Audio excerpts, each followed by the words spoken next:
હર ઘર તિરંગા અભિયાન અંતર્ગત માળિયાહાટીનામાં તિરંગા યાત્રાનું આયોજન થયું હતું। આ યાત્રામાં વિદ્યાર્થીઓ અને નાગરિકો મોટી સંખ્યામાં જોડાયા હતા। યાત્રા જ્યારે મુખ્ય માર્ગો પરથી પસાર થઈ ત્યારે દેશભક્તિના સૂત્રોચ્ચારથી ગુંજી ઉઠી હતી। વંદે માતરમ અને ભારત માતા કી જયના નારા સાથે વાતાવરણ ભક્તિમય બન્યું હતું।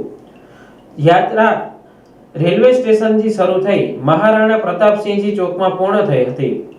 આ પ્રસંગે તાલુકા પંચાયત પ્રમુખ દિલીપ સિસોદિયા, જૂનાગઢ જિલ્લા પંચાયત કારોબારી ચેરમેન દિલીપસિંહ સિસોદિયા, માર્કેટિંગ યાર્ડના પ્રમુખ કાનજીભાઈ યાદવ, જિલ્લા ભાજપ પ્રમુખ ચંદુભાઈ મકવાણા, ધારાસભ્ય ભગવાનજીભાઈ કરગઠિયા ઉપસ્થિત રહ્યા હતા।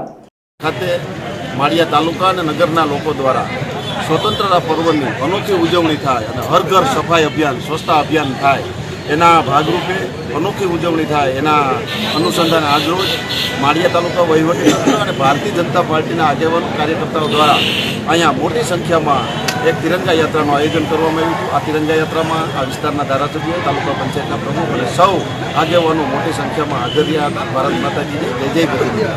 સાથે મામલતદાર કે વાડા, તાલુકા વિકાસ અધિકારી મિલન પાવરા, માળિયાહાટીના પીઆઈ MN કાતરિયા, તાલુકાના અધિકારીઓ, પોલીસ સ્ટાફ, શિક્ષકો અને શાળાના વિદ્યાર્થીઓ યાત્રામાં જોડાયા હતા।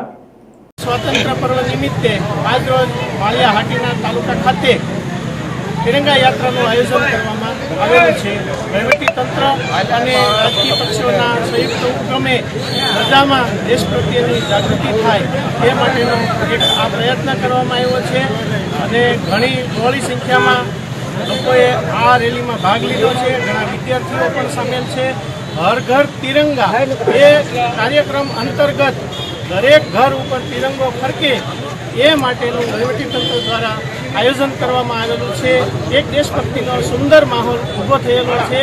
ત્યારે વહીવટીતંત્ર વતી આ તાલુકાના જે પણ રેલીમાં ભાગ લીધા છે તે બધાનો આભાર માનું છું।